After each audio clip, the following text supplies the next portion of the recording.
आप बताओ, जब चुप होना होगा हम चुप हो जाएंगे, बिल्कुल चुप होना है। सर इसने एक ही वीडियो चालू कर दिया, 8 का भी चालू कर दिया। मैंने कब किया? मैं तो क्या? कुछ भी नहीं किया। अब कर लेंगे, कोई बात नहीं, कोई दिक्कत नहीं, कोई बात नहीं, चल तो रहा ना सब, ठीक है। That is French revolution. फ्रांसीसी भी करना है। Okay,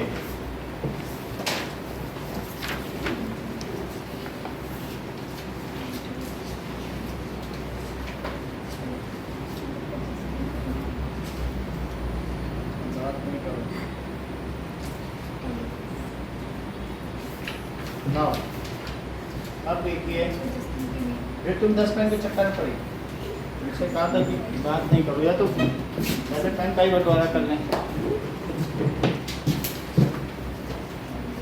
okay, national anthem of France.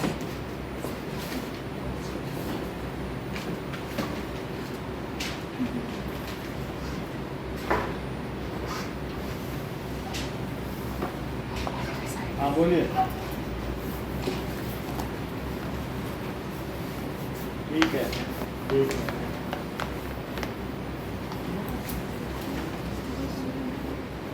ठीक है, कोई बात नहीं, ठीक है। ओके,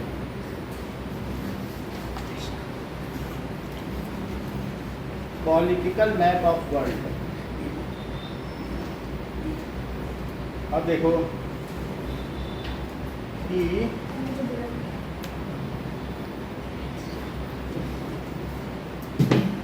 कुछ चीजों को देखें।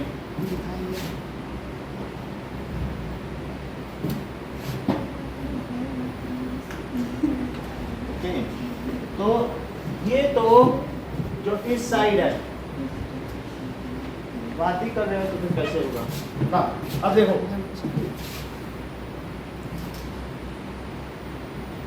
This is north America and south America. South America, north America and south America.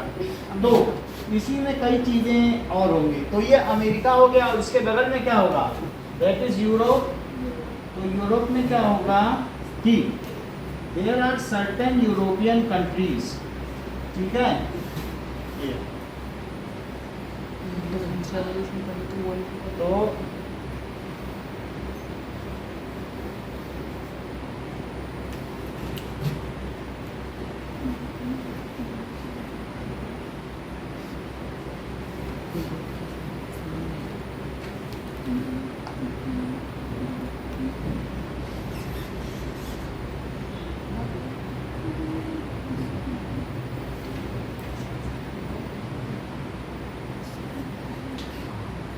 Okay, now अब देखो,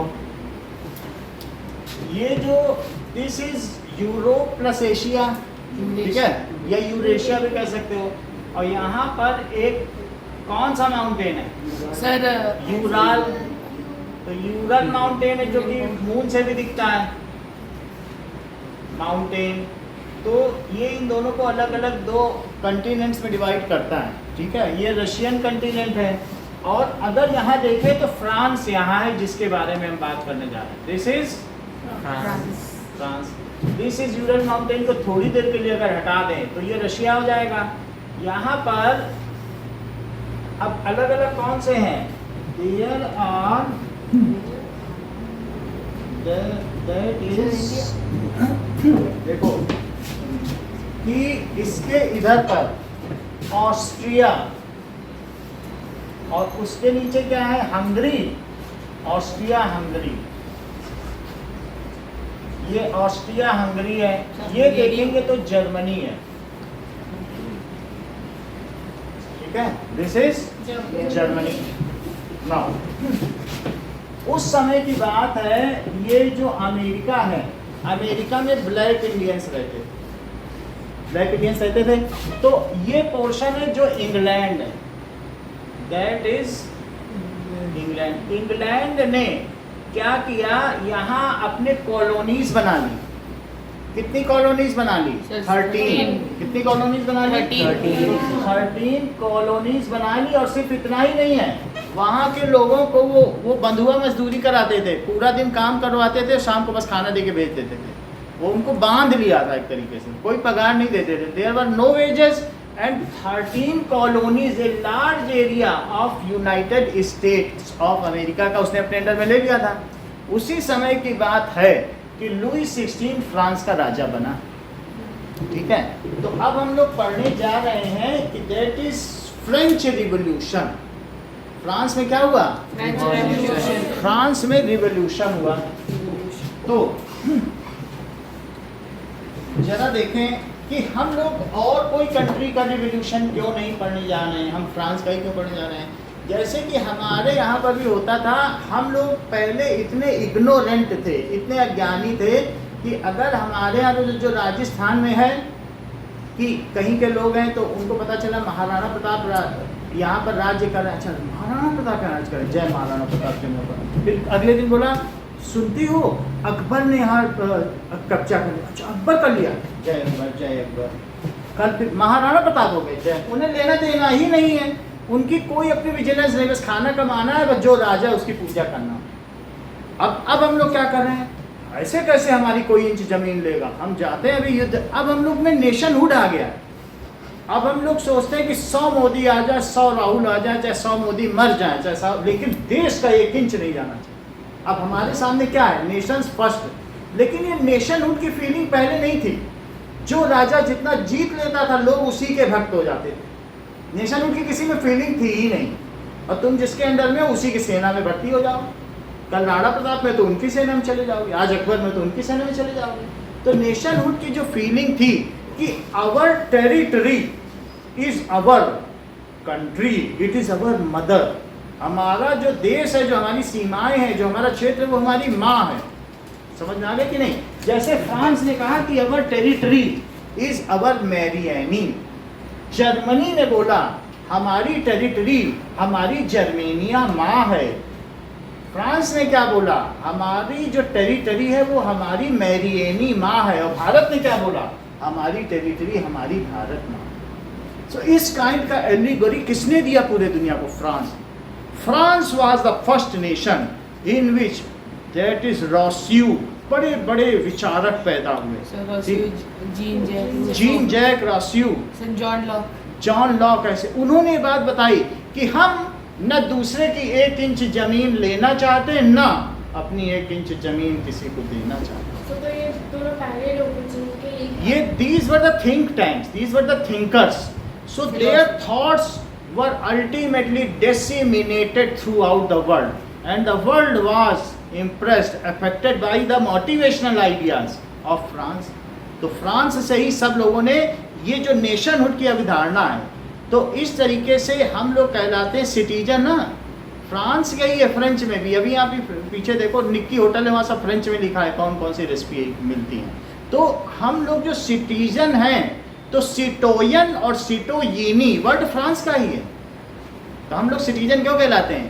the concept of nationhood it came through out the world. जब से फ्रांस, सबसे पहले फ्रांस में नेशनहुड आया, उसके बाद सारे यूरोपियन कंट्री नेशन बन गए, उन्होंने आपस में लड़ना छोड़ दिया।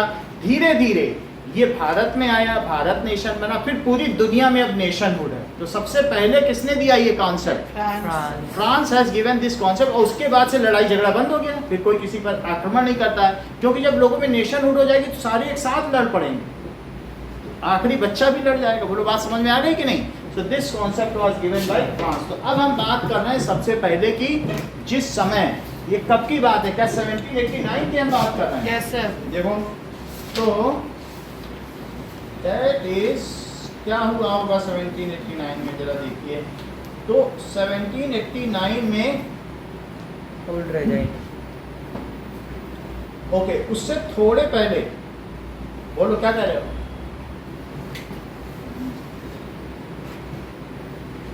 ठीक है, तो हम अब टाइम लाइन पे जाते हैं। सबसे पहले 1774 में जाते हैं। तो इन 1774 क्या हुआ? So Louis XVI became the king of the France from Bourbon family. देखो लुईस 16, जो लुईस 16 था वो राजा बन गया। इसके पहले लुईस 1, 2, 3 करके 14, 15 भी राजा हुए। और लुई एक तरीके की पदवी है, तो लुई और 16, लुई का मतलब ही राजा होता है, सम्राट, तो लुई 16 के नाम से जानता है। Louis 16 became king of France। ये लुई 16 क्या बना? became King of France. king of France। ठीक है, अब जरा देखिए, उसके समय में वहां का खजाना खाली था। जब लुई 16 राजा बना तो क्या हुआ बताओ? He found the treasure empty. वहाँ ट्रेजर एम्प्टी था, लेकिन उसकी शानो शौकत इतनी बड़ी थी, दैट इज, तो लोन में चला गया था। देखो ऐसी हालत हो गई कि the French revolution Jaiswal classes video album.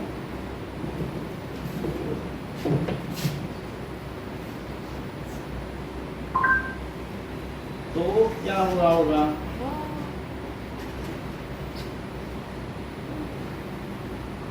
अब देखते हैं।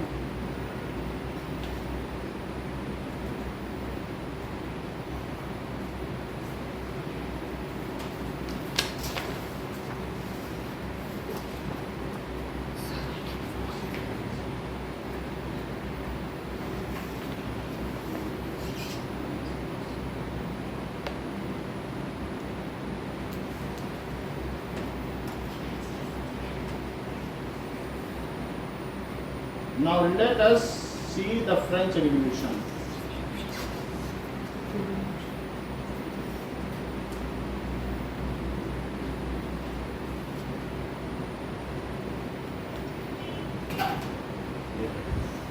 हम फ्रेंच रिवॉल्यूशन से देखेंगे कि लोगों ने कैसे इसके लिए रिवॉल्व किया और नेशनलिज्म आया। फ्रेडरिक सेरियू ने एक पेंटिंग दिखाई जिसमें दिखाया कैसे फ्रांस लीड कर रहा। इतनी बात समझ आ गई? हाँ, सर। इसने हैब्सबर्ग एम्पायर की राजकुमारी से शादी की, जिससे साहब शादी सर, की Marie Antoinette. Marie Antoinette. That is कौन सी थी बताइए? Habsburg empire. हैब्सबर्ग एम्पायर की मैरी एंटोइनेटी से शादी की। So he has married with Austrian. अब इसको हम तुरंत हटा के ये ला सकते हैं कि नहीं? अभी तुरंत शेयरिंग हो जाए, ऐसे फिर से नहीं होगा, जल्दी जल्दी हो सकता है। अगर स्क्रीन शेयरिंग हटा दे तो ये आ जाएगा, फिर स्क्रीन शेयरिंग करेंगे, है ना? तो ये चीज़ को करो जरा, स्क्रीन शेयरिंग हटा दो। ऊपर से नाउ सर ये जो ऑस्ट्रेलिया की जो प्रिंसेस है मैरी एंटोइनेट, इनका ये एम्पायर छठी का क्लास जमीन का। किसी बुक में तो दिया गया नहीं।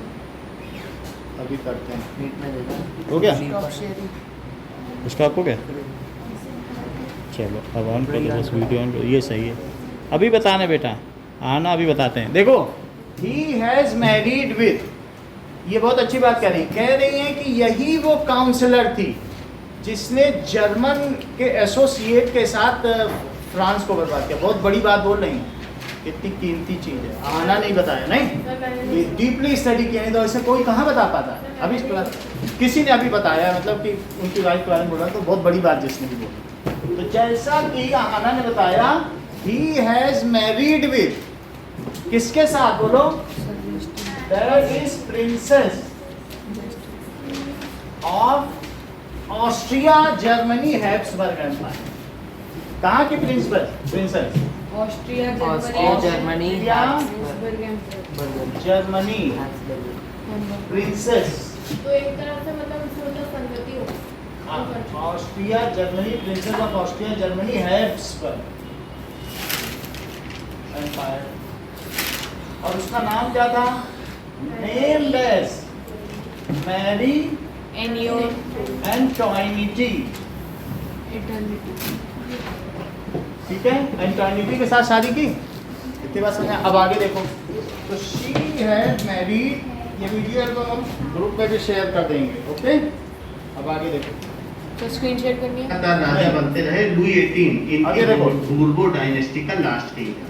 तो इसने क्या लुई किया? 16 ने ऑस्ट्रिया की हैब्सबर्ग, ये मैरी एंटोइनेटी के साथ इसने शादी की। क्वीन से शादी की जिसका नाम मैरी एंटोनिटी था। ये देखो, सो अब इन दोनों की शादी का प्रोसेसन देखो। कि ये प्रिंसेस थी जिससे लुई 16 ने मैरिज, जबकि खजाना खाली था लेकिन सोने चांदी के महल में देखो शादी हुई। This is the procession of marriage between Louis 16 and Marie Antoinette. These were two different dynasty. ये लुई 16 है।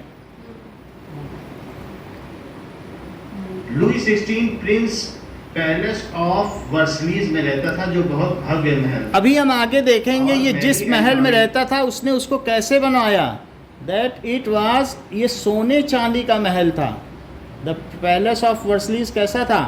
और ये देखो, ये जिस मुकुट में ये वो सिंहासन है जिस पे शादी हुई, यहाँ पे सोने का सिंहासन जहाँ पे शादी हुई, वेरी लीजर पैलेस, ठीक है। Ultimately, और देखो उनका महल कैसा था जिस महल में इन्होंने शादी की। तो पैलेस ऑफ वर्सलीज आप देख लें, कोई चला नहीं। कोई बात नहीं, ठीक है। Now let us see the palace of Versailles. वर्साइलेस।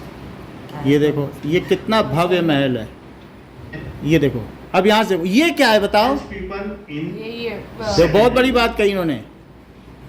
Nationhood में आ गए, सबसे पहले वही आज़ाद हो गए, इसीलिए तो अमेरिका सुपर पावर तो आज़ाद समझ में आ गया कि नहीं। तो क्या लिखे बताइए। उसने मैरी एंटोनिटी से शादी कर ली। और यहाँ क्या दिख रहा है देखो, अभी हमने थोड़ी देर पहले आपको दिखाया था, ये दैट इज ये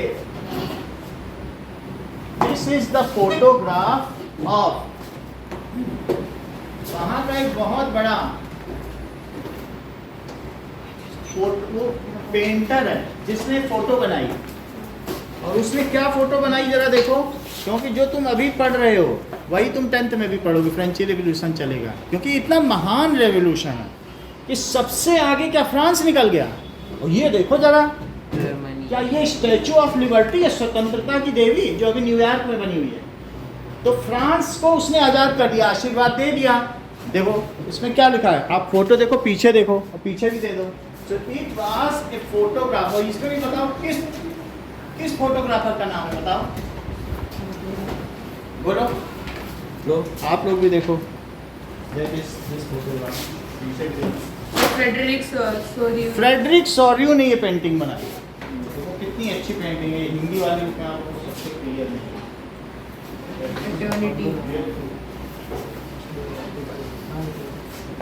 समझ में आई। तो इस फोटोग्राफ में आप लोगों को क्या दिख रहा है बताओ। Now in this photograph what you are seeing, इस फोटोग्राफ में ये दिखाई पड़ रहा है सबसे आगे कि जर्मनी। सबसे आगे फ्रांस का ब्लू वाइट और येलो कलर का झंडा है और फ्रांस के लोग चल रहे हैं। क्या उस स्टैचू ऑफ लिबर्टी ने उनको आज़ाद कर दिया है। और पूरे 195 नेशन पीछे पीछे आ रहे हैं और धीरे धीरे वो बारी बारी क्या सबको आज़ाद करते जा रही है। That is statue of liberty, स्वतंत्रता की देवी। सबको वो क्या कर रही है बताइए, आज़ाद करती जा रही है। और ये आगे क्या पड़े हुए हैं, कचड़े type. These are the dead remains of the kings, their thrones, their crowns. वो उनके मुकुट पड़े हुए हैं, सब टूट फूट। अब ये राजा नहीं चलेंगे, अब किसका शासन होगा, सिटीजन का। क्या हमारा देश सिटीजन ही नहीं चलाते। We are governed, our India is governed by people, for the people, by the people, of the people. तो इसने कौन सा कॉन्सेप्ट किया कि सब आजाद हो जाएंगे, कोई राजा नहीं रहेगा, कोई रानी नहीं रहेगी। ये कॉन्सेप्ट समझ में आएगी बात की नहीं। ये धीरे धीरे आएगा, अभी नहीं।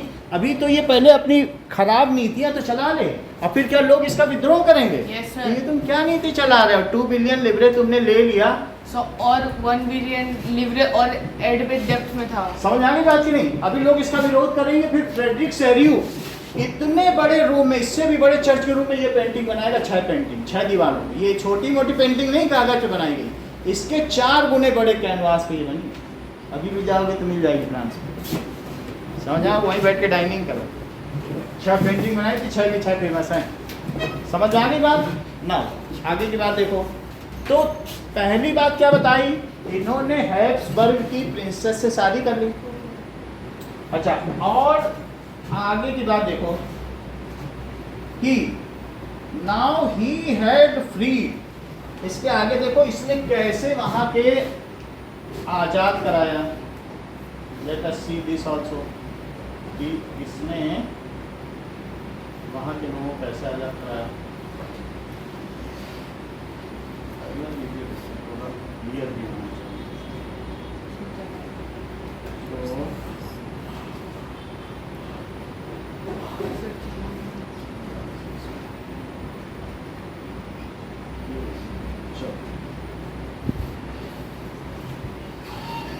ओके, ये नमस्ते बच्चों।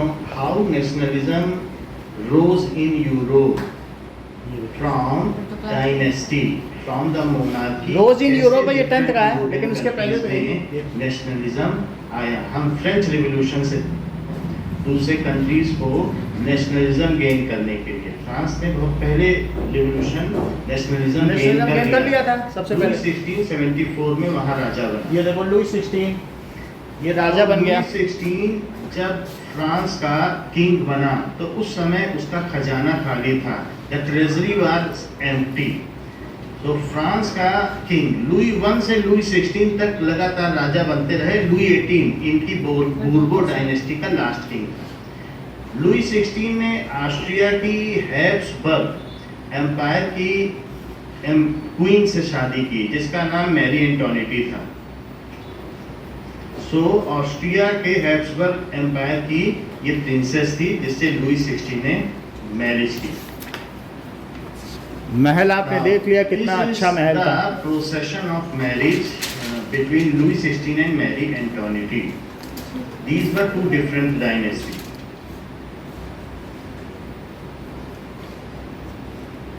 Louis 16 prince palace of Versailles में रहता था जो बहुत भव्य महल था। ये देखो, ये इसके मैरी 3 बच्चे, एंटोनिटी के 3 बच्चे थे। ये एक सलाहकार भी थी जो लुई 16 को सलाह देती रहती थी। ये बात अलग है कि वो एक अच्छी सलाहकार नहीं थी। उसने सोने के सिक्के तक चलवा दिए। जरा ध्यान दो मदन, पब्लिक को टैक्सेस के तौर पर बताओ भला, जहाँ पैसा ना हो वहाँ सोने के सिक्के चलवा रहा है। फ्रांस ने अमेरिकन कॉलोनीज को ये फ्री क्या कराया दिखाया? ब्रिटिश से। स्टीमर से भेज रहा है वहाँ, फ्री कराने के स्टीमर भेज रहा है कि नहीं? ब्रिटिश आर्मी को इवैक्यूएट करना और वहाँ पे क्या पड़ा। है? इससे 2 बिलियन लिब्रे का कर्ज यहाँ पे फ्रांस पर आ नहीं गया। आ रहा, अदरवाइज ये क्लियर है। जब आप घर में फ्रांस खोलोगे तो सही आएगा। उस कर्ज को पूरा करने के लिए देखो, उसने असेंबली अब ऑफ जरा देखिए कि इसने क्या किया। Now he has taken 2 billion लिब्रे मनी ऑन लैंड। लेंडिंग होता है कि नहीं, पैसा उधार लेना। So he has lended 2 billion लिब्रे फ्रॉम द मनी लेंडर्स। वहां के साहूकार से इसने कितना रुपया ले लिया? खजाना तो था नहीं। और फिर उसने क्या किया कि लुई 16 पहले तो राजा बन गया, उसने शादी भी चलो कर ली। सो एट दैट टाइम ये हमने लिख दिया कि ट्रेजरी वाज एम्प्टी, नहीं लिखा, चलो eight that time French treasury सारा लिखिएगा। तो treasury was empty, was empty. He has taken 2 billion livre money. He has taken 2 billion, 10 lakh 20 lakh रुपए होता है। 2 बिलियन लिब्रे, लिब्रे वहाँ की करेंसी है जैसे डॉलर होती है। Libre money from money lenders and freed 13 colonies of France. और क्या किया? फ्रीड 13 उपनिवेशों को स्वतंत्र करा दिया। लोग अलग अलग जगह पे अपने कॉलोनीज बनाते थे, वहां से सामान लाते थे ना, कच्चा माल। और फिर ब्रिटेन यही तो करता था कि नहीं? फिर उसको कॉटन के कपड़े में बदलता था लिया, और फिर उसको बेचता था। 2 रुपए का कॉटन लिया, 200 रुपए की शर्ट बना के बेची, यही तो कर रहा था। तो 13 कॉलोनीज ऑफ अमेरिका किससे आजाद कराया बताओ? ब्रिटेन। बताया करो, बताती नहीं हो। फ्रॉम ब्रिटेन, ठीक है। जब इंग्लैंड ने, ये देख लो, ये इंग्लैंड है, तो इंग्लैंड ने स्कॉटलैंड को अपने में मिला दिया तो वो ब्रिटेन कहलाया, और जब आयरलैंड को मिला दिया तो वो ग्रेट ब्रिटेन कहलाया। जब तक किसी को नहीं मिलाया था तब तक इंग्लैंड था, फिर उसने किसको मिला दिया? That is Scotland. किसको मिलाया? स्कॉटलैंड। और फिर किसको मिलाया? आयरलैंड। तो उससे उसका नाम पड़ गया great Britain. England, Britain, great Britain. ठीक है, सर मतलब जो पहले स्कॉटलैंड को मिलाया था ब्रिटेन, फिर आयरलैंड को, फिर ग्रेट ब्रिटेन। हाँ, तो 3 नाम बता दिया आपको कि नहीं? पहले इसका क्या नाम था बोलो? इंग्लैंड। इंग्लैंड। फिर उसके बाद ब्रिटेन। ब्रिटेन, और फिर क्या हुआ? जो ग्रेट ब्रिटेन। और जो ग्रेट ब्रिटेन है उसी में तीनों यूनाइट हो गए क्या भाई? 3 देश यूनाइट, तो इसका नाम पड़ गया यूनाइटेड किंगडम। इसका क्या नाम पड़ गया? United kingdom. United kingdom. वो तो बात समझ में आ गई। ये मर्जिंग ऑफ स्कॉटलैंड के बाद ही था, जिसके लोग फ्रॉक पहनते और बैग पाइपर बजाते हैं, है कि नहीं? स्कॉटलैंड के लोग। स्कॉटलैंड लिखो, स्कॉटलैंड नहीं है, स्कॉटलैंड। सही कि नहीं? बहुत अच्छी जानकारी है। चलो 30। हाँ बोलो। हाँ क्या? हाँ, वो भी ग्रेट ब्रिटेन में ही आएगा। दैट इज स्कॉटलैंड के बाद फिर वेल्स और ये आयरलैंड, ये सब उसके धीरे धीरे बन गए। बाकी तो सारी दुनिया आज़ाद हो गई, ये अभी भी चंगुल में है। अभी पिछले साल या उससे पहले साल कॉमनवेल्थ गेम में भी स्कॉटलैंड के लोगों ने स्कॉटलैंड के लोगों ने आप बोला था हमें आज़ाद होना, ये हमारे साथ गड़बड़ी करा। क्यों? क्योंकि स्कॉटलैंड के लोगों ने जब इसके साथ यूनिफिकेशन किया तो वहाँ के लोग जब फ्रॉक पहन के वहाँ की संसद में गए तो यहाँ के लोगों ने मजाक उड़ाया। बोले हमारी संस्कृति का मजाक उड़ाते हो, हमारे यहाँ लड़के ही फ्रॉक पहनते हैं और बैक पाइप पर बजाते हैं। वो उनकी अपनी कल्चर है। कपड़े तो कोई कुछ भी पहन सकता है ना, कोई लिख के थोड़ी आया कि इसको यही कपड़ा पहनना है। चलो, तो हम लोगों ने क्या देखा कि ब्रिटेन से आज़ाद कराया, तो फ्रांस के पास अब क्या हो गया? However now to pay them there was no money in France. अब उन्हें पे भी तो करना है, तो उसने क्या किया? जनरल असेंबली को बुलाया। किसको बुलाया? उनके सारे लोगों को बुलाया, सभा बुलाई गई कि अब लोगों पे टैक्स बढ़ाया जाए, उनसे पैसा आएगा इनको पे कर देंगे। ये मीटिंग 100 साल बाद बुलाई गई, 100 साल बाद जब ये बना, उसके पहले 100 साल से बुलाई नहीं गई। सो नाउ अगली लाइन देखो, बुक की ही लाइन देखो। बुक में अभी हम बास्टील जेल देखेंगे धीरे धीरे। जब इसकी गलत नीतियाँ होंगी तो लोग आक्रमण करेंगे, रिवॉल्यूशन नहीं करेंगे। ऐसे ऐसे तो उल्टे पुल्टे काम कर रहा है। सिंहासन बना लिया सोने का, महल बना लिया सोने का, उनको आज़ाद करा लिया। बोलो ये कोई बात है? सोने के सिक्के चलवा डाले। ऐसे ऐसे काम करेगा तो क्या लोग आक्रमण नहीं करेंगे? जेल नहीं लूटेंगे? तो बास्टील जेल भी लूटी जाएगी, लेकिन हम आगे बताएंगे। अभी हम लोग धीरे धीरे चलते हैं, जरा अगले पेज पे तो चलो। सर लेकिन पहले तो क्राइसिस होता है ना, फिर असेंबली बुलाते हैं। क्राइसिस हो गई, उसने 2 बिलियन लिबरे का उधार ले लिया। अब जब मनी लेंडर्स रोज इसके महल के सामने आ रहे हैं हमारा पैसा दो, सर राजा भी उधार ले सकता था इस तरीके से। किसी से भी। भारत में कांग्रेस सरकार ने यूरोप से सबसे उधार ले लिया, उसकी घूस खा गए। घपला करने के लिए उधार लिया, ये तो लोगों को बांटने के लिए ले लिया। कांग्रेस ने 2 लाख करोड़ का उधार लेके घूस खा गए। देश से पैसा नहीं है, ऐसे ऐसे तो हुए। और अभी तक मोदी सरकार भर रहे हैं, जो उन्होंने घूस खाई उसको भर रहे हैं। सर घूस खाए मतलब उनसे पैसा लिया कि लोगों का भला करना है और अपने अकाउंट पर डलवा। ये भी तो किया गया है लोगों ने। अभी भी आप परसों के सुप्रीम कोर्ट के मामले में तुम्हें मालूम है कि कर्नाटक के मुख्यमंत्री ने ये बोला कि हम यूरोप से उधार लेके लोगों का भला क्यों नहीं कर सकते। वो कर्नाटक का मंत्री बाहर से उधार ले रहा है कि घूस खा। कर्नाटक ने कहा ऐसे भला नहीं करना है कि दूसरे से उधार लेके तुम भला करोगे। बोलो देश कहाँ चला जाएगा? क्या केंद्र भरता ही रहे? केंद्र यहाँ पर जो सेंटर है, पंजाब के 2 लाख करोड़ का उधार है, कर्नाटक के 3 लाख करोड़ का उधार है। हर राज्य सेंटर से उधार ले लेके बैठा है, भला करने के नाम पे कि घूस खाने पता नहीं किस नाम। चलो, तो राजा भी उधार ले सकता है। बात समझ आ गई? तो उसने ले लिया। अब बताओ ये क्राइसिस हो गया कि नहीं? तो इसने क्या किया? तो दैट इज लिवरेज। यहाँ पर देखो billion leverage, more than a billion that had already risen to that was added more than a billion livre to a debt that has already risen to more than 2 billion livre। तो अब यहाँ पर ये दिखाया गया है कि इसके बाद क्या हुआ बताइए। He has called a meeting of general assembly. आगे की बात देखो तो to raise taxes he has called। अब इसके बाद क्या करना है बताओ। To pay the money of money lenders, to पे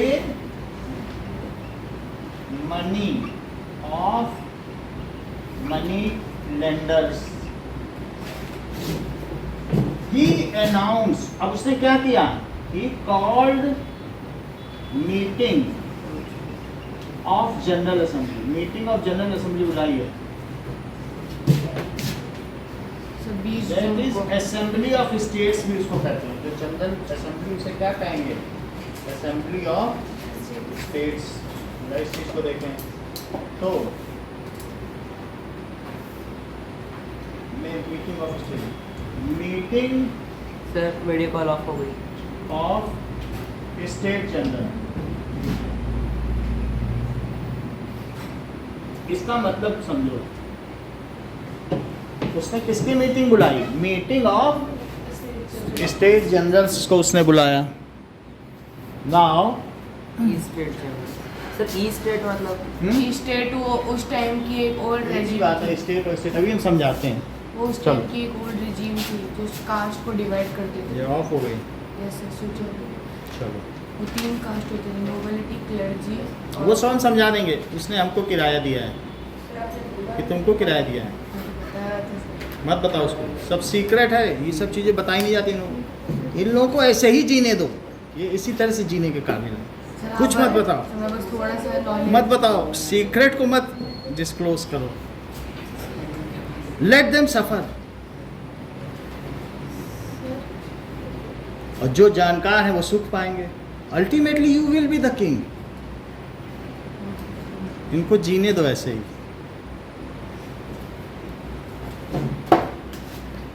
भला जो देखन मैं चला, भला न मिलिया कोई, और जो दिल खोजा आपना, मुझसे भला न कोई। वो बुरा होता है। नहीं, हम भले की बात, अच्छी अच्छी बातें करो, बुरे की क्यों बात करो। अच्छा, अब हो गई बात। कोई ज्वाइन, चलो अब सबको ज्वाइन करा दिया। इतनी बात तो मैं समझ में आ गई जितना बताया मैंने, ठीक है। माइक ऑन कर दीजिए। माइक ऑन हो गया और वीडियो कैमरा भी वो ऑन है। सिर्फ उधर हाँ सर, ठीक है, बस हो गया सर। उसको सर, zoom कर switch लीजिए। कर दीजिए। ओके सही है, बस पूरा आ रहा है ना, बढ़िया बढ़िया, ठीक है ना। अब जरा देखो, टू पे मनी। अब मैं बात कर रहा हूँ स्टेट के जनरलों को बुला डाला। तो आप कहोगे भाई कितने स्टेट थे फ्रांस में, ऐसे कौन कौन से थे स्टेट। स्टेट का मतलब है स्टेट भी, ई हटा दो वो भी स्टेट भी है। So there were 3 states at that time in France as well as in Europe. Europe में भी 3 स्टेट थे। यूरोप में सब जगह एक ही जैसा चल रहा था और फ्रांस में भी वैसा ही चल रहा था। क्या मतलब है स्टेट का, जरा इसका मतलब समझो कि नाउ सर स्टेट को हिंदी में क्या कहते हैं? स्टेट का मतलब है 3 तरीके के कैडर के लोग। अब यहाँ पर स्टेट तो यहाँ राज्य कहा जाता है, लेकिन 3 प्रकार के वहाँ पर ग्रुप थे।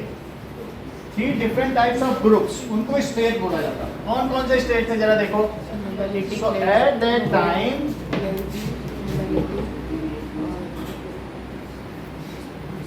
to pay money to money lenders, उसको मनी लेंडर्स को पैसा देना था, तो उसके लिए उसने किसकी मीटिंग बुलाई, दैट इज मीटिंग ऑफ, उसने स्टेट जनरल की मीटिंग बुलाई। ओके, तो वहाँ के स्टेट जनरल की मीटिंग बुलाई है। अब जरा देखो आगे की। Now let us see the construct of, उसने वो 20 साल का था और ऑस्ट्रियन प्रिंसेस, जैसे मैंने बताया ना, ऑस्ट्रिया और हंगरी की प्रिंसेस मैरी एंटोनिटी से शादी कर ली थी। और अब उसने क्या किया, दैट एड कॉल्ड, हाँ बोलो, मीटिंग ऑफ स्टेट जनरल, ठीक है। ही has called meeting of State General. Let us see what was the nature or fabrication of state. So there were 3 states at the time of France. 3 states. Society was divided into 3 states. Society was, और सिर्फ यही नहीं, ऐसा Europe, पूरे Europe में ही था, France में, Germany में, सब जगह ही था. Society was divided into 3 states. तो सबसे पहला स्टेट कौन था? Nobility. क्लर्जी. और दूसरी कौन सी स्टेट थी? नोबिलिटी. और तीसरी नोबिलिटी. और तीसरी स्टेट में 3 लोग आते थे. तो this is first state. Second state, third state. और second state and third state.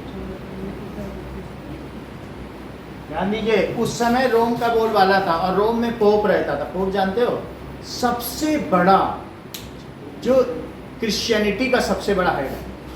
जैसे आप जानते हो कि इनमें क्या होता है कि खलीफा होता है. इस्लाम में सबसे बड़ा कौन होता है? खलीफा.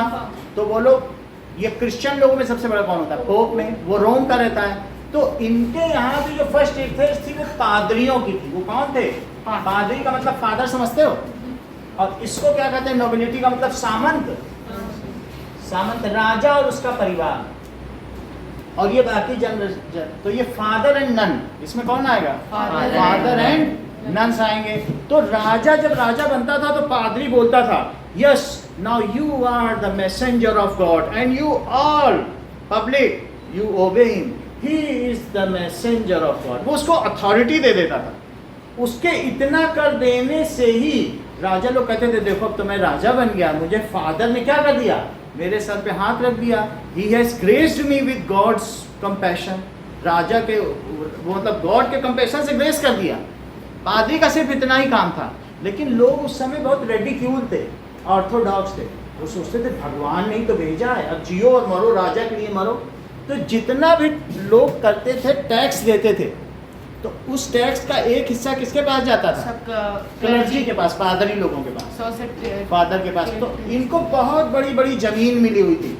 इनको कुछ नहीं करना, इनको टैक्स भी नहीं देना पड़ता था. और जो तुम टैक्स देते थे, बताओ उसमें जो टैलीस था वो इनके पास जाता था कि टैथिस? सर टैलीस. ये बहुत बड़ी बात. इसको अपने बुक में देखो, बुक में क्या लिखा हुआ है कि टैली है और तिथे. तो दैट इज, जैसे इन्होंने बताया कि तिथे, बहुत बड़ी बात है. ये सब चीज सही बताते हैं. It is the tithe which is going to church. So 1/10 whatever tax you pay, 1/10 of it goes to church. That is tithe. समझ आ गई बात कि नहीं? सो क्या हमने बात बताई कि तिथे क्या था? बताइए. तिथे was 1/10 of tax, public tax, which goes to them. Church पे चला जाता. तो वो लोग बड़े आराम से राज करते थे, कुछ करना धरना है नहीं, बस एक बार राजा के सर पे हाथ रख. अच्छा, राजा और उनका परिवार, उन सबको क्या कहते थे? नॉबिलिटी. वो भी टैक्स लेते थे. बाकी तो सब 9/10 इन्हीं के पास जाएगा, और कौन लेगा? 1/10 उनके पास गया, और जो बच गया वो क्या बताइए? Tax to be paid directly to state. ठीक है. तो इट इज तिथे. और ये क्या है? तो दैट इज टेलीज. तो टेली कौन सा टैक्स है? इट इज डायरेक्टली पेड, यानी 9/10. 1/10 उनके पास गया तो 9/10वां हिस्सा इनके पास गया. So that is 9/10 part of tax goes to nobilities. State का मतलब जब ये किंग, तो किंग के पास जाएगा, तो किंग की ट्रेजरी में चला जाएगा. तो और ये लोग कौन थे? थर्ड स्टेट के लोग. क्या ये टैक्स पेयर थे? Yes, sir. लेकिन सारे के सारे टैक्स पेयर नहीं थे. थर्ड स्टेट में बिग बिजनेसमैन था. तो अब जरा देखो इसका फैब्रिकेशन क्या था. Lawyers, court officials. तो इसमें 3 कैटेगरी थी. बिग बिजनेस मैन, और कौन सा? Merchant, Court officials, lawyers. 1/10 ही मिलता था. 1/10 इनको मिलता है तो 9/10 इनको। बात समझ में आ गई? 10 हिस्से करो, 9 हिस्सा लेगा राजा और 1 हिस्सा कौन लेगा? क्लर्जी। बोलो बात समझ में आई? अदिति 1/10 भी तो ले। सर मत बचता ऐसे है, तुमने मान लो तुमने जितनी खेती की उसमें से आधा तुम्हें टैक्स देना है, आधा तुम्हारा है, उस आधे के फिर 10 हिस्से करो। सब थोड़ी ना दे दोगे, तुम खाओगे क्या? What ever the is amount of tax, what ever is produce नहीं बोल रहा हूँ, तुमने जो कमाया, फ्रांस में पहले से ही आधा तो जो तुम कमाते थे वो टैक्स में ही चला जाता था, और ये कह रहा था और टैक्स बढ़ाओ, तो लोग क्यों नहीं बास्तीन की जेल पे आते? क्योंकि आधा तो ऐसे ही ले रहे हो, अभी और बढ़ाना है। बात समझ आ गई? So whatever you are paying उसके 10 हिस्से किए जाएंगे। मान लो तुमने 200 कमाया तो 100 रुपये राजा ले गया, उस 100 के 10 हिस्से करो तो 10 रुपये कौन ले गया? और 90 रुपये कौन ले गया?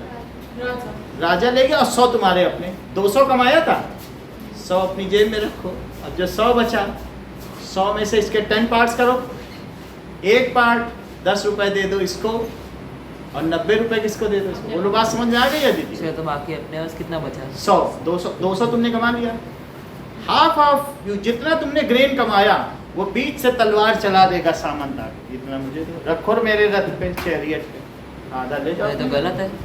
गलत अभी नहीं, अभी होने वाला है। कह रहा है 80% तो 20% रख। तुमको मालूम है जो एक्टिवा यहाँ 1 लाख रुपए की मिलती है, नेपाल में 3 लाख रुपए की मिलती है। उस 1 लाख रुपए की एक्टिवा में तुम 20,000 सरकार को देते हो, और नेपाल में 2,20,000 रुपए लेती है सरकार एक्टिवा खरीदने। ये हालत किसको किसको बोलो? तो मतलब टीथे टैक्स हर कोई नहीं देता, सिर्फ जो लेस तुम यहाँ 10 रुपए का खरीदते हो नेपाल में 30 रुपए का है, 25 रुपए सरकार ले लेती है 5 रुपए के लेस पे। तो वो टीथे टैक्स तो सिर्फ पीजेंट्स ही देते थे ना। अब तुम्हें सब, अब हम वो बताएंगे कि कौन देते थे, लेकिन जो भी टैक्स पेयर्स है, इसमें सब लोग टैक्स पेयर्स नहीं थे। जो टैक्स पेयर्स थे कौन कौन से बताया बोलो? एक बिग बिजनेसमैन है, मर्चेंट है, दीज वर टैक्स पेयर। तो इनमें भी 3 ऑर्डर है। कौन कौन से बताइए? That is upper state, middle state and lower state. Third state में भी 3 अलग अलग डिविजन्स हैं। बताओ फर्स्ट स्टेट में मदन कौन आ रहा है? इधर देखो, फर्स्ट स्टेट में कौन है? उधर मत देखो, चुप रह जाती है। चुप सीखोगे कैसे? चुप होने से बता पाओगे। फर्स्ट स्टेट में कौन है? क्लर्जी। क्लर्जी को कौन सा टैक्स मिलता था? उसका क्या नाम था? थे। और बाकी नॉवेलिटीज क्या लेती थी? उसका क्या नाम था? ये लुइस किंग कब राजा बना? तो ये क्या बोल नहीं पाती है? ये क्यों नहीं बोल रही? तुम कैसे बता रहे? वो जवाई ले रही है, सो रही बैठे बैठे। पढ़ा लोगे किसी को जबरदस्ती से? पढ़ाई ना चाहे। लुइस 16 कब राजा बना?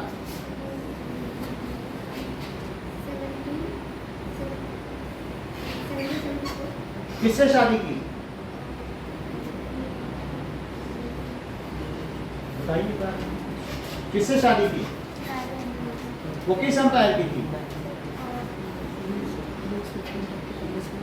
पहली नहीं बता पा रही है। कॉमन चीज ये बता पा रही, दृश्यम फोटो दिखा दी, उसका बच्चे तक दिखा दिए। हाँ बोलो। और लुई 16 किस महल में रहता था? बोलो। उसके पहले वाले किस में रहते थे? ट्यूलरीज। लुई 16 कब राजा बना? उसने किस मीटिंग को बुलाया? अच्छी बात है। 3 कौन कौन से डिवीजन थे? फर्स्ट स्टेट में कौन आता था? सेकंड स्टेट में कौन? बहुत अच्छी बात, तुम्हें सब आता है। हाँ, ये पूछना भूल गए तुमसे कि मैरी एंटोनिटी किस एम्पायर की थी? ऑस्ट्रिया हंगरी की थी। एम्पायर का नाम बताओ। ऑस्ट्रिया हंगरी तो देश, एम्पायर का नाम बताओ। जैसे यहाँ मुगल राजवंश था, आपने ऑस्ट्रिया जर्मनी लिखा है। चालुक्य, ऐसे अलग अलग हुए। खिलजी राजवंश था। डायनेस्टी का नाम पूछा है। हाँ सर, ऑस्ट्रिया जर्मनी लिखा है आपने। हैब्सबर्ग एम्पायर नहीं लिखा सर? आपने लिखा, पर उसके ऊपर देखिए ऑस्ट्रिया हंगरी लिखो। तो हंगरी भी लिखा सर। हंगरी के हंगेरी है। ऑस्ट्रिया हंगरी है, जर्मनी थोड़ी है। ऑस्ट्रिया हंगरी, ठीक है ना, वो गलती इसलिए वहाँ पे हमने लिखा होगा मैप में, सही कि नहीं। अब जरा देखो इन्होंने सारी बातें बताई, अब ये हिस्टोरियन बताइए ना, दैट इज, इसमें मर्चेंट आते थे, कोर्ट ऑफिशियल वकील आते थे, वो बता ही नहीं रही संकोच की वजह से, कुछ पूछो बताती ही नहीं है। हम सोचते हैं चलो हिस्ट्री में बताएगी, अब हम सोचें चलो ये सिविक्स में बताएगी, मैथ में फेल हो गई, साइंस में फेल हो गई, इसमें चलो सिविक्स में देखें, सिविक्स में बताती कि वहाँ भी चुप रहेगी। ये चुप रहने के लिए तो पैदा नहीं हुई है ना, दैट इज लॉयर्स, ठीक है। तो थर्ड स्टेट की जो पहली कैटेगरी थी, जो टैक्स पेयर्स थे, वो कौन थे? बिग बिजनेसमैन, लॉयर्स और सही है, that is court official, court में रहने वाले जो दरबारी थे, जज लोग या लॉयर्स भी रहेंगे, वकील, और कौन कौन से होंगे वो लोग? व्यापारी, वो लोग टैक्स देते थे। तो ये अब जरा देखिए, तो ये 18th सेंचुरी यानी 1700 से 18th सेंचुरी कब से कब तक होती है? 1700 से 1799 तक क्या होती है? 18, क्योंकि सेंचुरी 18th ही चल रही है, पूरी हो जाएगी, जैसे एक साल होगा 18th पूरी, ये सेंचुरी है। सर लास्ट 18th सेंचुरी मतलब यही होता है 99? ये अगर initial part of 18th century, mid of 18th century 1750, last part of 1870, late 18th, late तो 1775 या 1775 की बात नहीं चल रही है, यस तो लेट 18th सेंचुरी है कि नहीं। अब जरा देखो, इसी तरीके से थर्ड स्टेट्स में जो मिडिल क्लास था, ये अपर क्लास है, ये मिडिल क्लास है, और फिर लोअर क्लास भी होगा। मिडिल क्लास में बोलो रिया कौन कौन आते थे?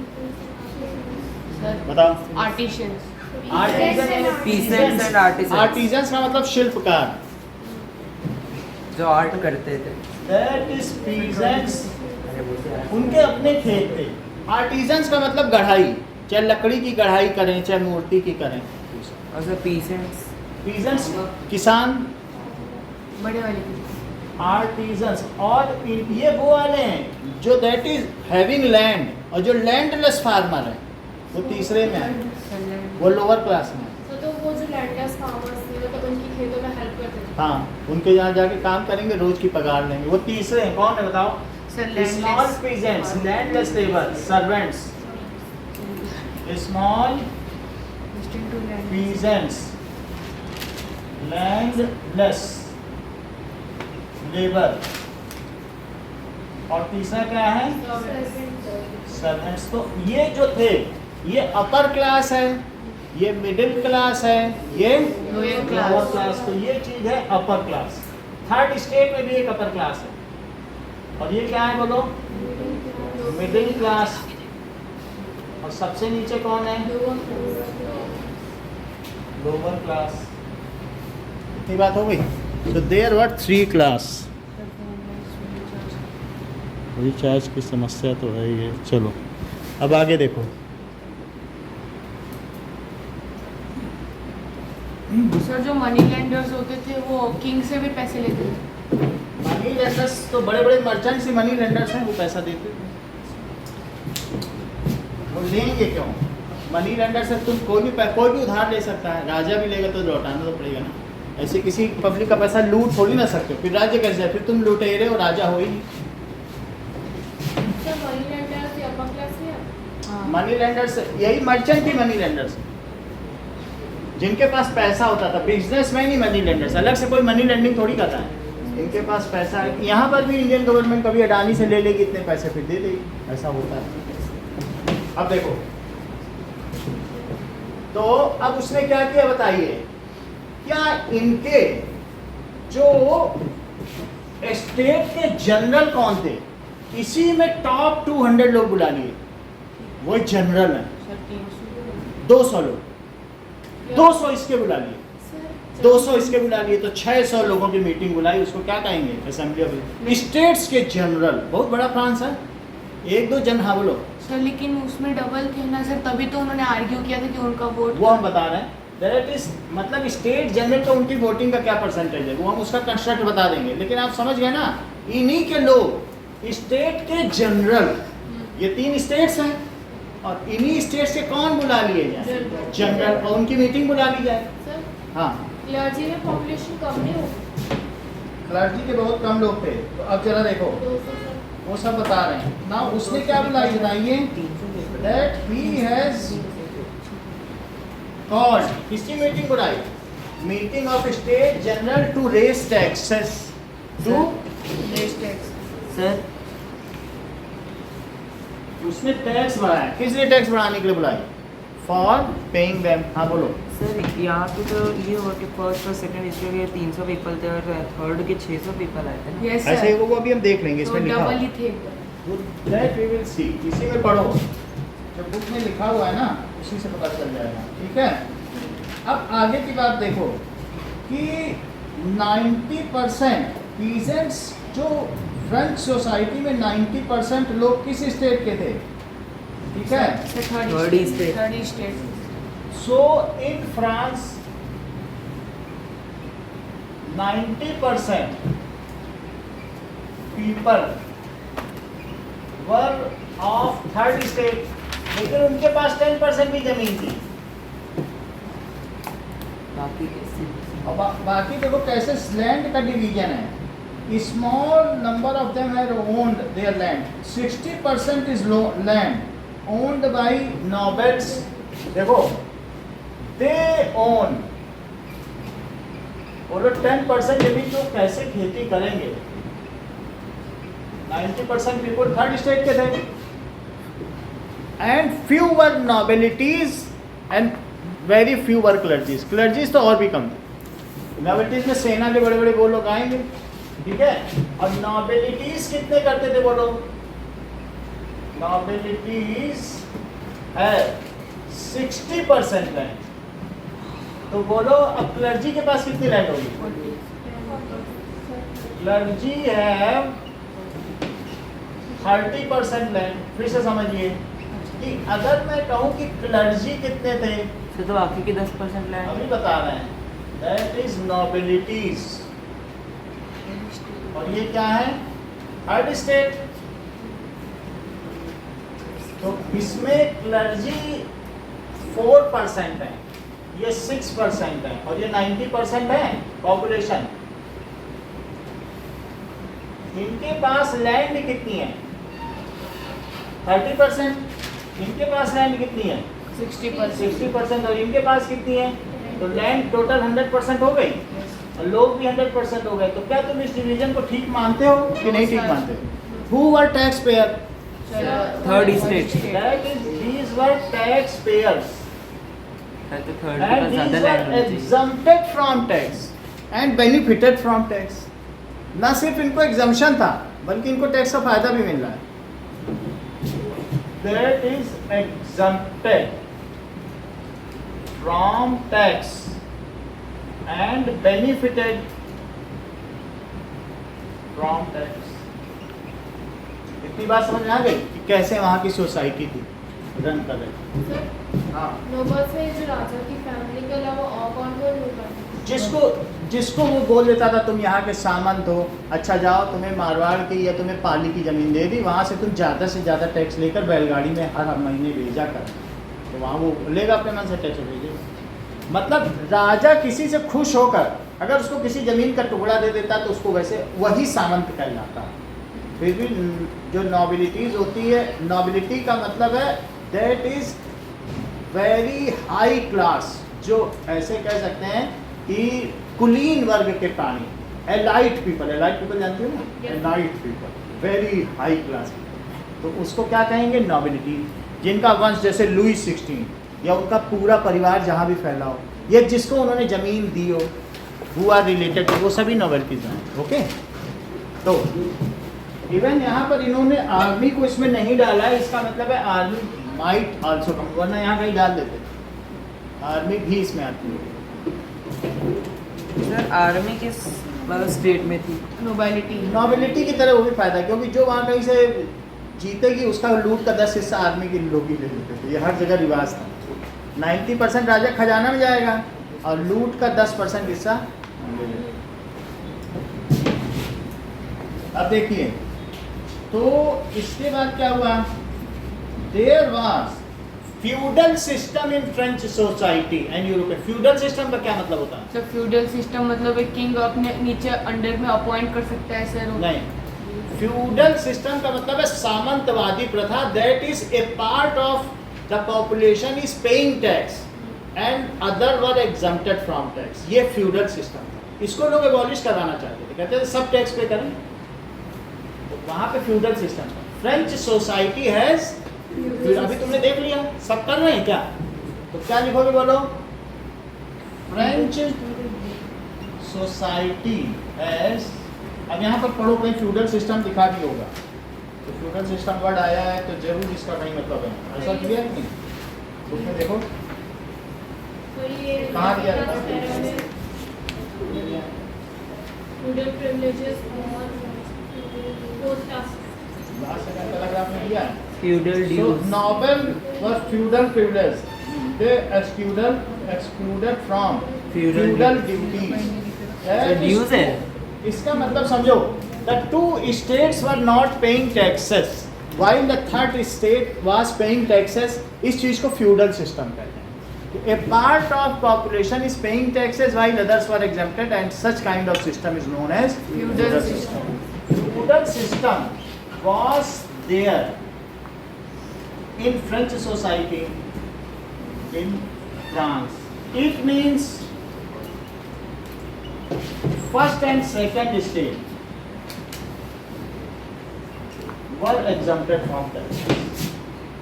Were exempted from taxes.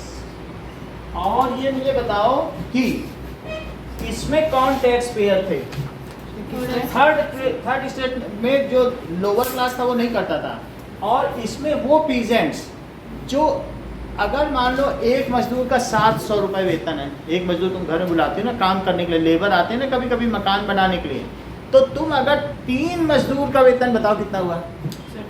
20। अगर इतना तुम टैक्स पे कर रहे हो सरकार को, तो इसका मतलब है you are also, you can also vote, तुमको वोटिंग राइट मिल जाएगा। Yes sir. समझ आ गई बात कि नहीं? इनको वोटिंग राइट नहीं था, इनको चुनाव लड़ने का अधिकार था। इनमें से किसको चुनाव लड़ने का अधिकार था? जो 3 लेबर डेज के बराबर, यानी 2100 मैंने बताया 700 रुपये एक लेबर को दो, तो 3 लेबर का कितना वेतन हुआ? 21। इतने अगर तुम 2100 सरकारी खजाने में जमा कर रहे हो टैक्स के रूप में, then you have right to vote. अब वोटिंग राइट का मतलब अभी हम आगे बताएंगे, और सर इसके अलावा प्रॉपर्टी का भी तो था ना कि प्रॉपर्टी ओन होनी चाहिए, वो अभी हम आगे बताएंगे। तुम्हें समझ में आ गया ना? जो 3 लेबर डेज के बराबर करते थे, तो यही लोग थोड़ा टैक्स देते थे। सर मतलब अगर ये लोग 2100 रुपये दे देंगे तो ये वोट कर सकते हैं। देखो ये बहुत बड़ी बात बता रहे हैं, कह रहे हैं कि यही लोग जो 2100 या उससे अधिक पैसा देते थे, वो लोग 50,000 लोगों को चुनते थे। बहुत बड़ी बात इन्होंने बताई है, और वे 50,000 लोग 721 को चुनते थे। बहुत बड़ी बात। तो 50 ये इन्होंने अगला पेज देख लिया, हमें मालूम नहीं है, हम देखो इस पेज पे हैं, इन्होंने आगे देख लिया, उन्होंने टेबल देख ली, ये नहीं देते थे। और इनमें से जो 3 लेबर डेज के बराबर वेतन देते थे, उनको बटन दबाने का अधिकार, वोट करने का। पहले तो बटन नहीं दबा करती थी। वो लोग कितने को चुनते होंगे? 50,000 इलेक्टोरेट को, और वे 50,000 किसको चुनते थे? 731। सर फोन आ रहा है। 7 बोलो 740 समझ आ आपके गई? फोन वो हम है। आगे देखें, फोन आने दो, इतनी बात समझ आ गई आपको? अब आगे देखिए। तो French society was in feudal system. Feudal system का क्या मतलब है? And only of French system was there, French society, feudal system was there in France. कौन सा सिस्टम था बोलो? It is feudal system। Feudal system में अगर मैं आहाना को बोल दूं जाओ तुमको पालम की, ये क्या कहते हैं, पाली की सामंती दी जाती है, और हर महीने तुम 300 किलो सोना भेजना जोधपुर के महाराजा को, तो ये वहाँ के लोगों का खून चूस लेंगी, कहीं और पैसा दो और पैसा दो। ऐसा वो दिखाया गया अगले पेज में, मकड़ा बैठा हुआ उसके सर पर, वो पैसा दे रहा है, और बेचारा किसान सब कुछ दे रहा है, तब भी सामने का सामंत खुश नहीं है। सामने का सामंत खुश है, वो तो अलग से पैसा भी दे रहा है, अपना पूरा अनाज भी दे रहा है, और उसके ऊपर मकड़ा है, ऐसे दिखा रहा है जैसे खून चूसना चाहता है। दिखाया जा रहा है कि नहीं? So it was a feudal system. You have to pay more and more to any feud. जो उसके द्वारा राजा ने किसी को बैठाया है, वो तुम्हें रहने देगा क्या? उसको हर महीने खुद भेजना है राजा के पास, अगर नहीं भेजेगा तो उसकी सामंती चली जाएगी। तो लोगों से तो लेगा। समझ में आ गई ना फ्यूडल सिस्टम क्या है? कि राजा के बनाए हुए आदमी को तुम्हें पे कर। तो सच वास्ता फ्यूडल सामंतवादी प्रथा, इसी ने भारत का सबसे ज्यादा शोषण किया। और जो राजस्थान के लोग थे वो सामंतवाद से लड़े हैं। गांधी ने जब यहाँ पर आज़ादी की लड़ाई लड़ी ना, तो वो अंग्रेजों से नहीं लड़ रहे थे।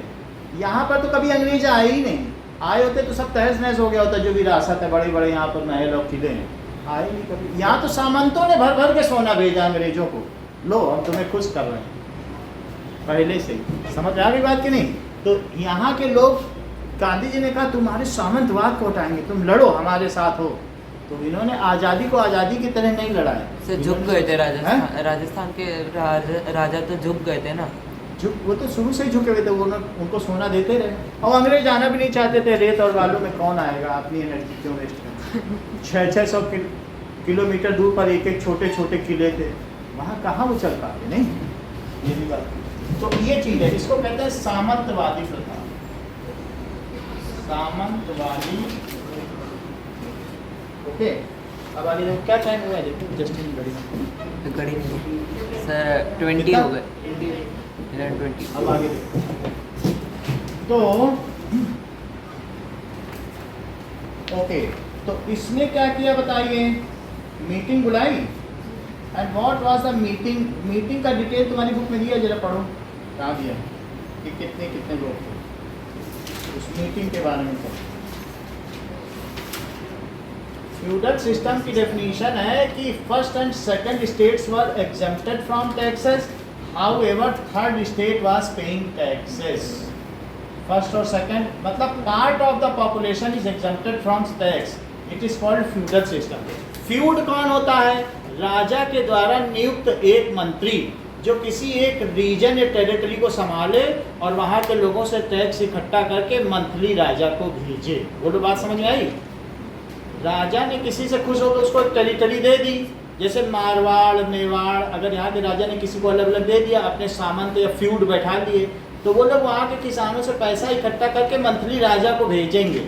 And that is known as feudal system. Okay, और इसमें फर्स्ट और सेकंड स्टेट के लोग हमेशा इस टैक्स से एग्जम्प्टेड रहते हैं। ठीक है, ओके।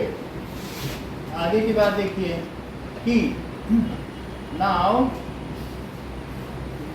अब यहाँ पर अगले पेज में सारी डिटेल दी गई है। देखो इस पेज में देखो, द आउटब्रेक ऑफ रिवॉल्यूशन निकालो अपने बुक का। आउटब्रेक, मदन निकालो।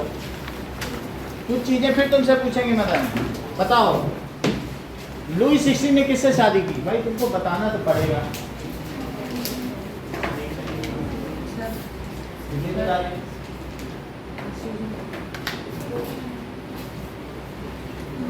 शादी नहीं हो, बोलो कृतिका।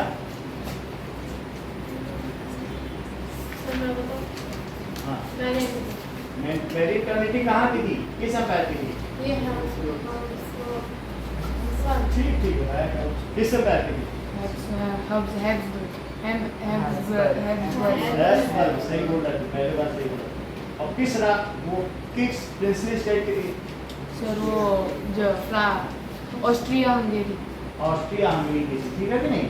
और ये बताओ लुई 16 किस वो था डायनेस्टी का? उसने कब स्टेट जनरल की असेंबली बुलाई? कितना बता दो भैया? सर 20 जून पूरा ईयर नहीं, ईयर भी बताओ। चलो, अगर ईयर नहीं पता है तो यहाँ देखो, जैसा ही मैंने बोल दिया 5 जून, 5 में हर बात इनकी सही निकल रही है, इनके मुंह में सरस्वती बैठी है आज। दैट इज 5 मई 1789 को उसने बुलाया। देख लो कौन सा पेज निकालोगे? आउटब्रेक ऑफ रिवॉल्यूशन निकालो, उसमें सारी डिटेल दिए हैं। आउटब्रेक ऑफ रिवॉल्यूशन निकाला? Yes sir. तो उसमें क्या दिया बताओ? कि to increase taxes he has called a meeting। और बताओ इसके पहले कब बुलाई गई थी? 200 साल पहले। हर चीज ये जानते, देखो 16 14 बोला, साहब अब भी 200 साल पहले हमने बोला बुक में, देखो बुक तुम्हारे सामने। कब बुलाई गई थी पिछली बार? 100 साल पहले। अब जरा देखो 1779 में बुला रहा है, इसको सब्ट्रैक्ट करो, ये 5 हुआ, ये 6 हुआ, 165 साल पहले। Last time it was called in 1664। तब से टैक्स नहीं बढ़ाया गया था, लेकिन तब भी कितने ज़्यादा थे। सो इसने फ्यूडल सिस्टम लुई 16 1789 में बुलाई। मतलब जब वो गद्दी में बैठा उसके कितने साल बाद बुलाई है? आप बताइए, हम क्या बताएं। 1789 को बुलाई और 1774 में वो राजा बना था क्या? 15 साल बाद बुलाई। 15 जब वो उसकी शादी हुई थी तो 20 साल का था, जब उसने मीटिंग बुलाई तो 35 साल का था। 15 साल बाद बुलाई ना, शादी करते ही तो राजा बन गया। तो लुई 16 और सब कुछ उस समय रोमन सिस्टम में था, तभी 16 भी लिखा जा रहा है, क्योंकि रोमन पोप थे, रोम के ही तो पोप होते थे ना सबसे बड़े। तो लुई 16 कॉल्ड मीटिंग ऑफ इन्हीं स्टेट्स के जनरल थे क्या जिनको बुलाया उसने। तो जरा देखिए 300 रिप्रेजेंटेटिव किसके थे? फर्स्ट एंड सेकंड स्टेट के। मीटिंग ऑफ स्टेट जनरल, जिसमें 300 जनरल्स किसके थे बोलो? ऑफ फर्स्ट स्टेट, और बोलो 300 जनरल्स ऑफ सेकंड स्टेट, और बताइए 300 generals of second state and 600 generals. Sir ये जनरल्स का मतलब यहाँ पे क्या हुआ? जनरल्स का मतलब होता है जैसे कोई बड़े पद पे होता है, मिलिट्री में भी जो जनरल होता है जिसके अंदर में एक ग्रुप ऑफ लोग रहते हैं या कमांड करता है, उनको कमांड करता हूँ, उसकी बात मानी जाती है, या कोई बड़ी पोस्ट पर है तो उसको उन लोगों ने जनरल बोल दिया। या जिसको वोटिंग का अधिकार हो, वो हम आगे देखेंगे, लिखने के बाद देख लेंगे। मतलब कोई बड़ी पद पे है तो उसे जनरल कहेंगे। मतलब उसमें भी हाईएस्ट, स्टेट्स में भी हाईएस्ट। स्टेट में, हर एक स्टेट में भी लाखों की जनसंख्या थी। फ्रांस एक देश है ना बहुत बड़ा, उसमें से सिर्फ 300 लोग चुने गए, मुख्य लोग, बड़े बड़े घर हों या बहुत बड़े पदों पर हो, बड़े बड़े फादर हों। तो ऐसे 300 जनरल इसके लिए गए, 300 नोबिलिटीज़ में लिए गए, 600 उसके लिए गए। कुल कितने लोग हो गए? 1200 में से टैक्स पेयर्स कितने हैं? 600। और 600 लोग क्या टैक्स का बेनिफिट पाने वाले हैं? No sir. हाँ सर। 600, देखो 300 600 पाने वाले, 600 पे करने वाले, और एक वोट राजा का। तो बोलो कौन जीतेगा? 601 वाला जीतेगा कि 600 वाला? 601। अगर राजा बोलेगा कि टैक्स बढ़ाओ तो ये 600 लोग कहेंगे कि बढ़ाओ कि ना बढ़ाओ? बोलेंगे नो, बढ़ाना चाहेंगे। और ये 600 लोग हाँ सर कहेंगे बढ़ाओ, और राजा भी हाथ खड़ा कर दे। तो 601 कौन जीतेगा? टैक्स बढ़ाने वाला कि नहीं बढ़ाने वाला? सर पर थर्ड स्टेट को तो अलाउड था अपना ओपिनियन देना। थर्ड स्टेट के 600 लोग थे जो टैक्स पेयर्स थे, वो भी वोट कर सकते थे, सबका एक एक वोट था। और बहुत सारे लोग पीछे, जो उसी में मिडिल क्लास था, पीछे खड़े होते थे, और फीमेल्स भी खड़ी हो सकती थी। कुछ ऐसे लोग जो थे ना। और इसमें भी 300, अभी तुमको दिखाएंगे, इसमें अभी टीवी वो बंद हो गया, अगली बार दिखाएंगे। तो ये देखो, दैट इज, अब तो वो भी चैप्टर हो गया, कल भी हिस्ट्री चलेगी, अभी हिस्ट्री चलेगी। तो उसमें भी 2-3 सवाल ही तो बाकी है ना उस चैप्टर, वो हो जाएंगे। 2 सर, सवाल आपने मैथ्स का रैपिड फायर का कहा था। कर लेंगे, वो बाद में करेंगे। 300 लोग इधर बैठे, 300 लोग उधर बैठे, इधर बैठे क्लर्जी। तुम्हारे बुक में ही बना होगा, नहीं तो टंडे की बुक दिखा देंगे, हो सकता है कार्ड पेज पर। तो बना है क्या? तो है, कहीं नीचे तो चैनल की बुक बनी है, मीटिंग की नहीं बनी है? नहीं बनी है? चलो इसमें देख लो, इस बुक में देख लो, 10th की बुक में किसी के पास है? वहाँ है 10th की, इसमें देखो, इसमें बैठे है, इसमें क्या इसमें देखो, ये लो 10th बुक में दे दी। तो एक और कहाँ है 10th की बुक? 3 बुक थी, एक और 3 थी ना, एक और कहाँ? हाँ? एक तो ये हो गई, ये रही शायद से। ये भी हाँ, ये इसमें ये नहीं है, द फ्रैंक नहीं है। Parliamentary state. चलो ये रही है। एक और होगी इंग्लिश की। चलो ना, अब देखिए किस तरीके की है। ये वाली कहीं रखी है, देखो cover page, red cover page है नहीं? स्क्रीन दिखाना। ओके, हाँ तो उठाओ ना, उसको पीछे रख के क्या करोगे? इधर इधर। तो अब जरा देखो, 600 generals of third state. 600 general कहाँ के थे, वो फोटो भेज देंगे, ऑफ थर्ड स्टेट। बीच में राजा है और राजा के बगल में यहाँ पे 300 लोग ऐसे बैठे हैं, 300 लोग ऐसे बैठे हैं, और पीछे कौन खड़े हैं, क्या ये सब खड़े हैं, तो ये सब खड़े हुए हैं। बात समझ आ गई? वो लोग खड़े होकर वोटिंग देंगे और क्लर्जी भी बैठेंगे और नॉबिलिटीज भी बैठेंगे। 600 लोग खड़े रहेंगे। वो थर्ड स्टेट। थर्ड स्टेट के लोगों को बैठने की जगह नहीं मिलेगी, वोटिंग का राइट है। तो ये जो 600 लोग आए, वहाँ के 40,000 लोगों का लेटर लेके आए कि सर टैक्स मत बढ़ाइए, देखो 40,000 लोग कितनी बुरी अवस्था में जी रहे हैं। और उस राजा ने उन 40,000 लेटर्स को पकड़ के कचड़े के डिब्बे में डाल दिया, डंप कर दिया।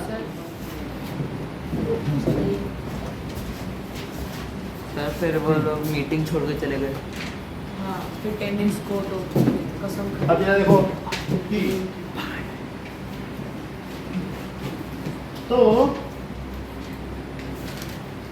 अब यहाँ पर क्या बताया गया है कि 40,000 लेटर्स भी जो रिप्रेजेंटेटिव्स लाए थे वो लेकर आए, and the time to Louis 16 was determined to continue the same practice, but the members according to the principle that each state has one vote, हर एक स्टेट का कितना वोट था, 1 वोट था, और third states now be conducted by the assembly as a whole, but members of third state demanded that voting now be conducted by assembly as a whole, where each member would have 1 vote. This was one of the democratic principle. But अब जरा ये वाली line पढ़ो, तब पता चलेगा voting कैसे की गई कि वोटिंग इन स्टेट जनरल कैसे कंडक्ट की जाती थी। वोटिंग इन स्टेट जनरल,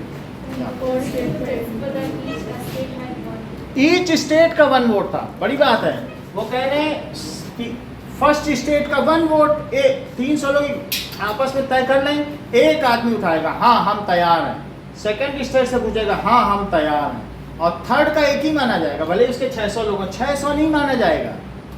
कैसे माना जाएगा बताओ? एक वोट, वही पे करने वाला 3 ही हाथ उठेंगे, 300 का एक हाथ, उसके 300। हाँ क्लर्जी तुम तैयार हो? बिल्कुल बिल्कुल, और बढ़ाओ और मजा आए, उसको तो पैसा चाहिए ना।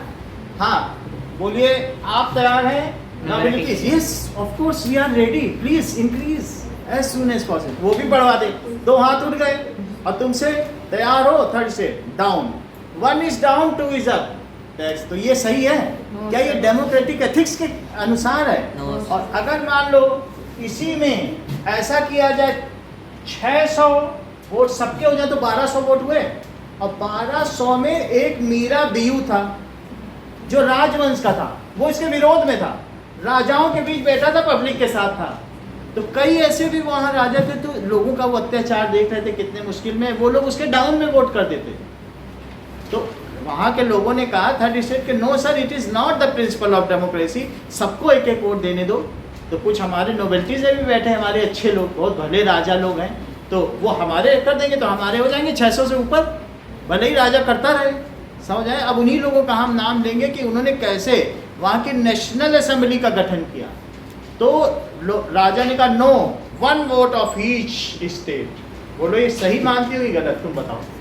सही मानती हो? 1 state 1 vote for first state का 1 वोट, सेकंड स्टेट का 1 वोट, थर्ड का 1 वोट। तब तो जीत ही जाएंगे। राजा प्रपोजल रखेगा कि टैक्स बढ़ाया जाए, तो फर्स्ट स्टेट हाथ खड़ा कर देगा, 300 नहीं मानो, 1 वोट मानो, एक आदमी हाथ खड़ा करेगा, सेकंड वाला भी हाथ खड़ा कर देगा, और तीसरे का डाउन। तो बोलो ये ठीक मान रही हो तुम? एक असेंबली को 1 वोट दिया जाए, ये सही है क्या? नहीं ना। तो इसमें तो हमेशा जीतेंगे। 2 स्टेट लेने वाली, 1 देने वाली मना भी करती रहे, तब भी 2 स्टेट तो हाथ खड़ा कर चुके। पर सर देने वाले के तो वैल्यू ज़्यादा है, देने लेने वाले के नहीं, वहाँ 3 वोटिंग है। फर्स्ट स्टेट और सेकंड स्टेट लेने वाले, एक टैलीज लेगा, एक टैथीज लेगा, टिथस लेगा, और एक देने वाला। तो बोलो कौन जीतेगा हर बार? लेने वाला जीतेगा, उसके तो 2 वोट है। तो अब जरा उसी लाइन में पढ़ो, तो थर्ड स्टेट के रिप्रेजेंटेटिव्स ने क्या बोला? It is opposite to ethics of democracy.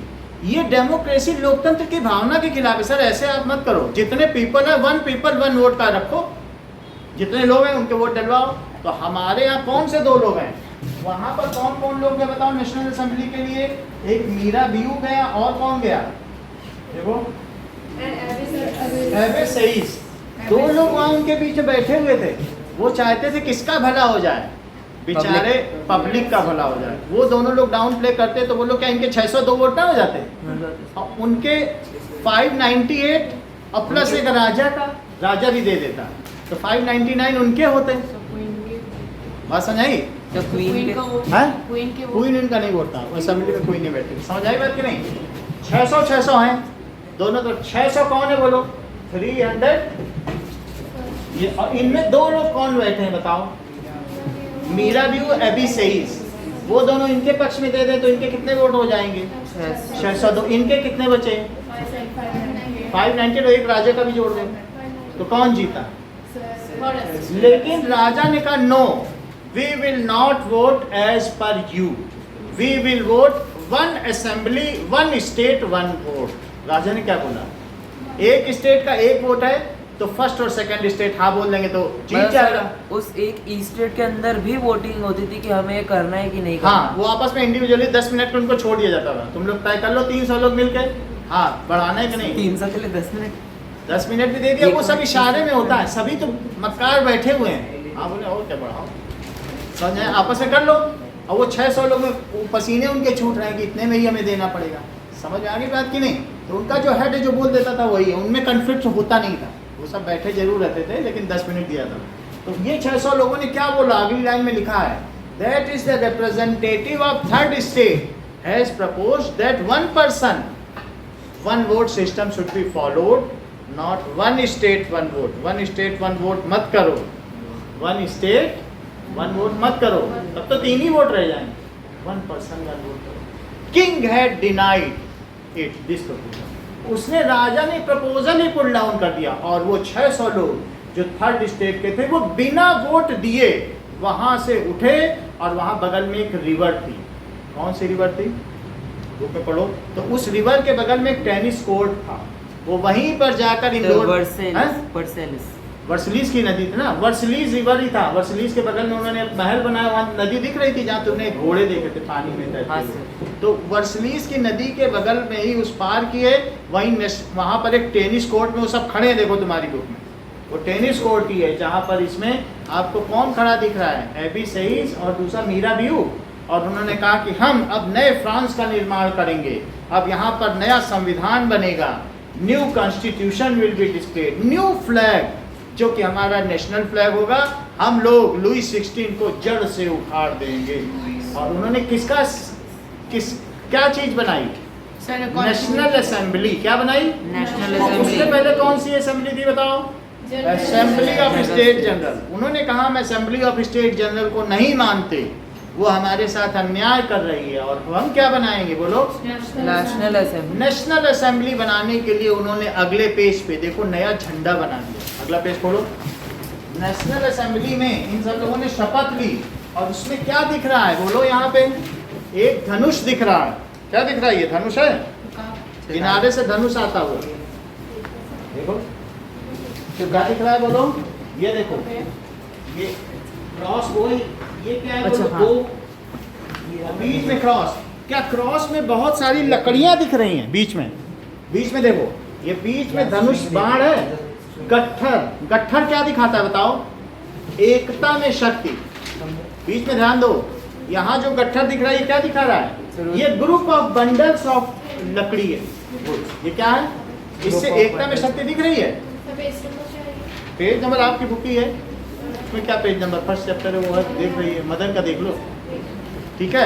या किसी की बुक में बहुत क्लियर हो तो भी दिखा रहे हैं, इनकी बुक में थोड़ा क्लियर। ये बंडल है, और तब भी ना दिखे तो अगले पेज में देख लो, बंडल दिखा है। ना दिखे तो उसी को अगले पेज में देख लो, बंडल बना हुआ है। इस चीज का बंडल है, देखे कि नहीं? इसके ऊपर एक रेड कैप रखी, जरा देखो इसके ऊपर क्या रखी हुई है? रेड कैप यहाँ रखी हुई है। इसका क्या मतलब है? जब स्लेवरी से कोई लोग मुक्त होते थे तो ये रेड कैप पहनते थे। इसका मतलब है कि अब हम राजतंत्र से, मोनार्की से मुक्त हो जाएंगे। मोनार्की का क्या मतलब है? मोनोआर्की, एक का शासन। आर्की का मतलब समझते हो? मोनोआर्की। अगर तुम्हारे घर में पापा की चलती है तो उसको पैट्रियार्की कहना, माँ की चले तो क्या कहोगे, मैट्रियार्की। और अगर तुम्हारी चल जाए तो फ्रैट्रियार्की, और बहन की तो कभी चलेगी नहीं इसलिए उसका नाम ही नहीं दिया। मैट्रियार्की, पैट्रियार्की और फ्रैट्रियार्की। भाई की चले तो फ्रैट्रियार्की, माँ की चले तो पैट्रियार्की, और एक की चले तो मोनोआर्की, लुइस मोनोआर्क। और ये लोग चाहते थे कि मोनार्की को एबॉलिश कर दें और वहाँ पर कॉन्स्टिट्यूशन ले आए, कॉन्स्टिट्यूशनल असेंबली। Constitutional assembly. तो उन्होंने नेशनल असेंबली बनाई, एक वो दिखाया। और यहाँ दो लोग कौन है बताओ, एक एंजल है जो भगवान के द्वारा भेजी गई, जीसस क्राइस्ट थी, वो आशीर्वाद दे रही है। और दूसरी कौन है, ये 3 कलर में, ट्राई कलर में, क्या यही मैरियानी है, वहाँ की राष्ट्र की देवी। जैसे भारत की देवी भारत माता होती है, वैसे यहाँ की न देखें तो 2 पेज पलटो, मैरियानी अच्छे दिखेंगी। वहाँ राइन नदी के किनारे तलवार लटकाती हुई, ये देखो कितना अच्छा, इन्होंने पहले ही खोल दिया। 3 कपड़ों में है कि नहीं, देखो ब्लू कलर, रेड कलर, तो अच्छे जिसके अच्छा देखो तुम्हारा ज़्यादा अच्छा बना हुआ, इनके में डांस है। ये देखो ये कितना अच्छा फिगर है, इनके देखो पीछे देखो निशान, ब्लू वाइट और रेड, 3 कलर में है। आपने क्या समझ लिया, ये देखो मैरियानी है, वहाँ की राष्ट्र की देवी है, उसी के हाथ में संविधान है। ये पत्थर पे लिखा हुआ है, मोनोलिथिक, एक पत्थर पर उकेरा हुआ, खोद खोद के उकेरा गया। It is engraved constitution. इसमें लिखा है कि सारे जो फ्रांस के लोग हैं वो सिटीजन हैं और उन्हीं का शासन रहेगा, सब चीज़ लिख दी गई है, संविधान लिख दिया गया। ये नेशनल असेंबली ने ऐसा बनाया।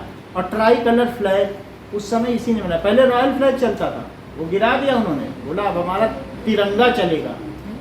कौन सा, नीला सफ़ेद लाल तिरंगा। ये दिखाया था कि नहीं, सबसे आगे वो कौन से उसकी पेंटिंग थी, जिसकी फ्रेडरिक सरियू की, तो उसने सबसे पहले फ्रांस का वही तिरंगा है। समझ में आ गई। और कुछ तुम्हें क्या दिखता है यहाँ पे, सबसे ऊपर जरा देखो, इसके ऊपर क्या एक सांप दिया है, देख लो, बहुत बड़ी बात है। सांप अपनी ही पूंछ को अपने मुंह में दबाए। अगले पेज पे देखो, यही पेज सही निकाले हो, इसके ठीक ऊपर ये सांप बना है, एरो के ऊपर सांप अपनी पूंछ को गोल गोल मुंह में दबाए। बोलो इसका मतलब क्या है, हाँ? खत्म नहीं होती, यानी फ्रांस कभी खत्म नहीं होगा, इटर्निटी, ये शाश्वत है। फ्रांस इज नॉट एफिमरल, ये नश्वर नहीं है, इट इज इटर्नल। हाँ, फ्रांस का नो, एंजल देख लिया, वो कर रही है।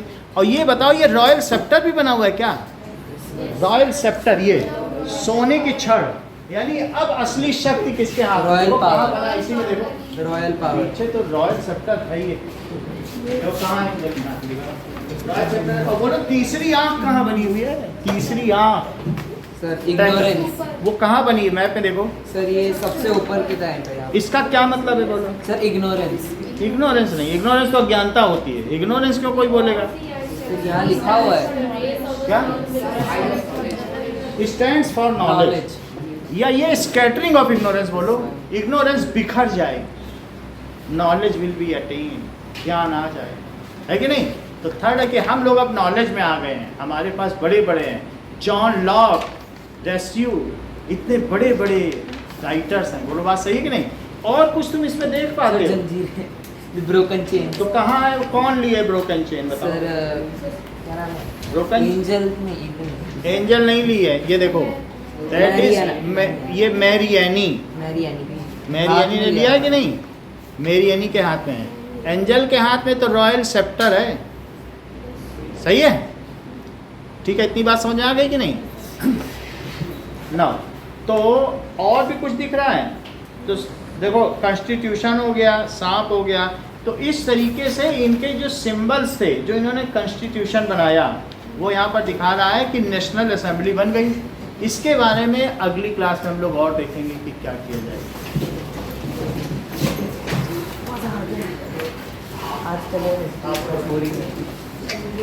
आइए, आइए ऐसे मैं सो जाता हूँ।